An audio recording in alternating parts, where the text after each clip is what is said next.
for those individuals who have a rare problem, I think that's something they should take up with KM. Absolutely. Or, if they're a member of the Business Technology Association, their general counsel, Greg Goldberg, can address it as well. And I'm happy to hear from them myself. To get to the heart of this matter, you have to look at paragraph 13. And paragraph 13 has a provision, and I'll read it to you. KMBS right not to renew, okay?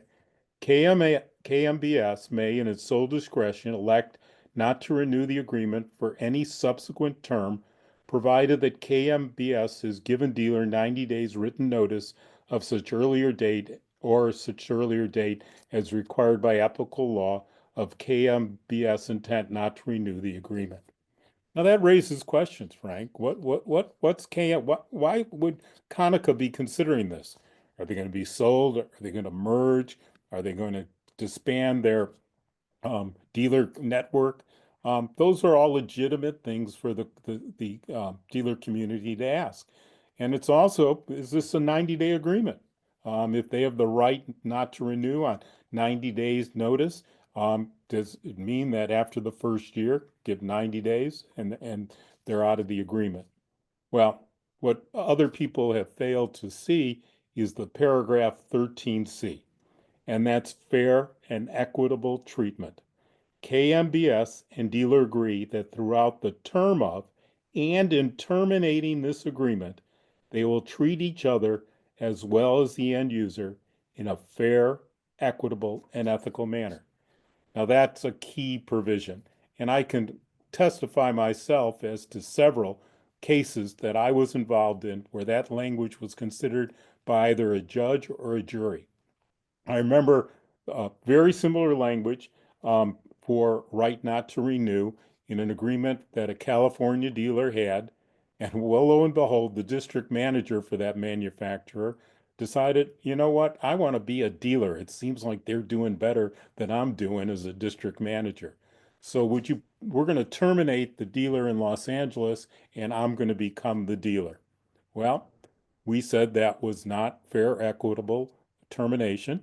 We went to court and they found that the termination wasn't fair, equitable, or ethical and didn't allow it to go forth. I had a Pittsburgh case with similar language. I had a case in Colorado with similar language.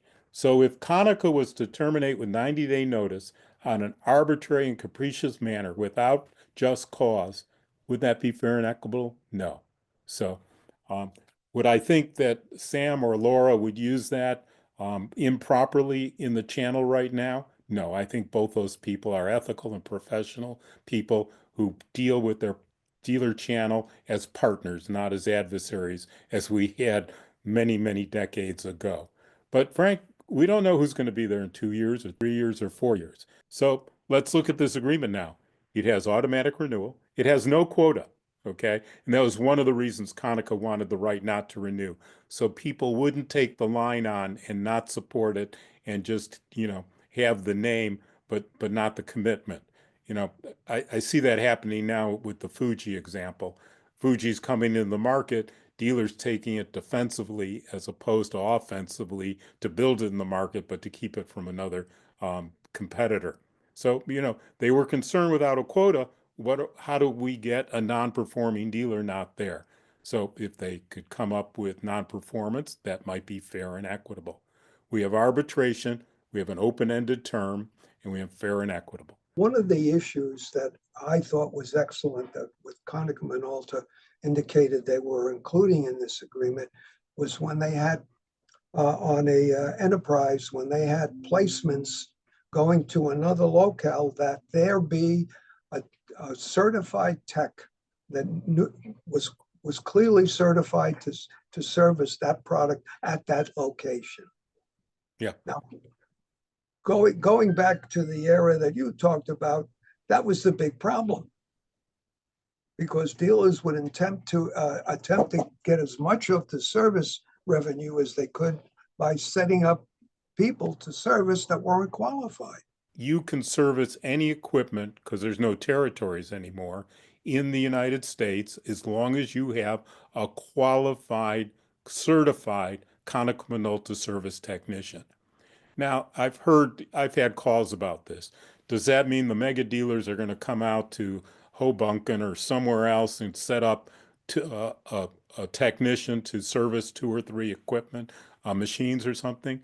That's not going to happen because you're going to have parts, you're going to have employment issues, going to have everything else. So I'm not as concerned that this is just going to be used haphazardly in a small instance to take away business from others, but rather um, it reflects the fact that there are no territories in the contract. So they wanted to make assurances that people just didn't ship something off to California from New Jersey and not have a technician there or a dealer there to take care of it.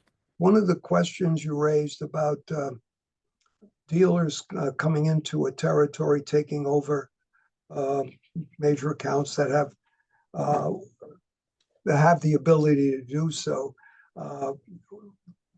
One dealer that wrote it extensively to me is really facing a situation where one of the so-called mega dealers is moving into his territory. So now he's afraid that come the national accounts, he's not going to get what he once got. That's a competitive situation that I think all dealers are concerned with, particularly when they're less than $10 million in sales. I mean, that's been my observation. Dealers are concerned when a larger dealer comes into their territory and obviously has a greater resources than he has. Well, I would say that we could go back to that fair and equitable language, Frank, because that is not only in regard to the termination, but throughout the course of the agreement. So if a mega dealer came in and they're getting 100% of the inter-territorials and you're not getting any, that's a discriminatory action. That's not fair and equitable. Um, it's an Good. issue that's been with us for decades. Whether or not everyone gets it. And I think the manufacturers endeavor to, level the playing field and provide for all their dealers. Um, you know, the $250 million dealer and the $10 million dealer each have their role in the marketplace. They each have their relationships with their end users. They have built up a company and relationships. And, the manufacturer is going to support that throughout, no matter if you're big or little. I'm glad to hear you say that because that's how I feel. And that's why I was very strong about that. I think it's good for everybody. I mean, there might be isolated instances where it's not, but you got to look at a contract that covers the whole country uh, and say, who can write the perfect agreement that nobody somehow doesn't lose out something. Right. But at any rate, thanks, Bob, for clarifying and making clear how this was done, that it was done with a great deal of forethought. And obviously, you being involved made sure the dealer's rights were protected.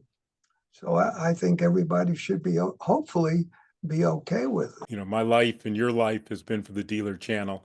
And as long as we're still breathing, we will help that channel survive and prosper.